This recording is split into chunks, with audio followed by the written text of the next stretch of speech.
My name is Hoon, and I'm an architect from Korea, and I've come here to exhibit my drawings, and I'm having great fun.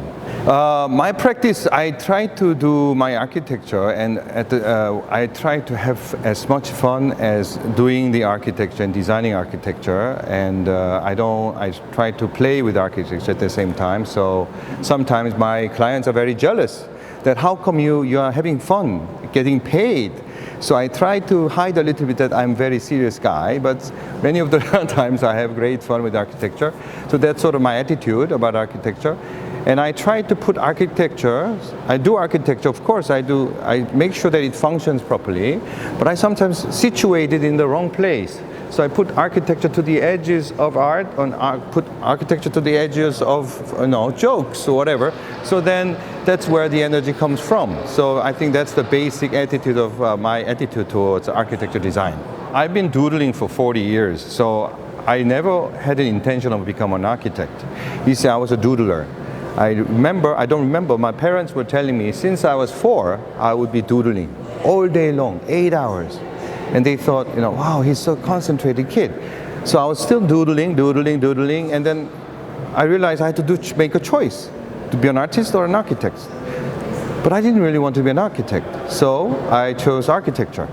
So that's how I became an architect. So I'm still doodling, and it's becoming architecture. Some parts of it is a diary, some parts of it is a story, some parts of it is buildable, some parts of it is inspiration of what I've done already. So it's sort of everything in a notebook.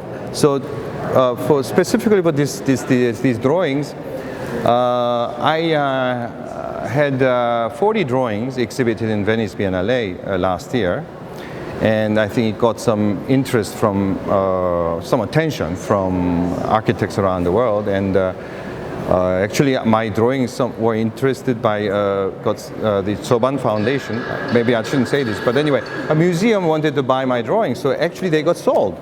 And then from then on, I think people got more interested in my drawing, but at the same time, I was really worried because I'm not really an artist. I'm sort of an architect too. But anyway, I was juggling between artist and architecture. So 40 drawings are now exhibited in Tina Kim Gallery in New York. These 2 drawings, I brought 26 drawings out of I think I have about 100 more drawings. And they deal with everything from everyday diary, nothing, nothing important, and something with woman, something to do with shellfish, something to eat, and something from the past, some shock like 9/11, the terrorist attack. And I have some futuristic fantasies. I have some car design. So it's kind of encyclopedia of ideas, an encyclopedia ideas into a book. And it's always I'm regarding it as kind of a magic book. So one day something will come out and become a reality, and which is the truth, because sometimes a drawing is, I make the drawing first, and the client comes and I show it to him. Oh, that's what I want. So I build it for him. So it's kind of a magic book I'm trying to create, like the fantasy stories. I'm good with CAD and a bit good, I'm not that good, but with SketchUp too, and but that's how far I go with it. But I really like drawing with CAD too, because I would draw in CAD and calculate the lines, the thickness, and I'll print it out, and when it's perfect, I'll be really happy, as though it's a real drawing. So in the future, I will do CAD art, of course. I did CAD art when I was as a monkey, CAD monkey. When I was a CAD monkey, I was doing CAD art. You know how? I would put you can zoom in, right? So I would say, I would write, this is really terrible on a brick. And then I zoom out, and it doesn't show, okay? That's called CAD art. Or sometimes I would say 0.0002 billion, and the computer stops. And the other funny thing was the printer is nearby, but the computer doesn't know where it is. It says, we cannot find the printer. That was really funny. So those are the terms I was playing with computers. So I actually play with computers at the same time. So when I'm maybe bored with drawing, maybe I will start with CAD, just to create many drawings. Yeah. So basically, I mean, whatever interest I have, I put it into architecture. So it's like everydayness or seriousness and sanctity. Yeah, of course I think about death. I think about God, whatever. But I'm not saying I'm only thinking about that. I'm thinking about every spectrum of thoughts, and I try to put them into my book. And then I always carry this book. Oh, I can't show you today, it's in the hotel. But anyway, I can show it to you if you want to see it. And I open it up, and I want it to be like the magic, things coming out, like that. Well, I think architecture is, in the first hand, is a great discipline. Meaning, if you're an asshole, and if you're an undisciplined person, architecture can be a great discipline. It could be a great teacher, as it is.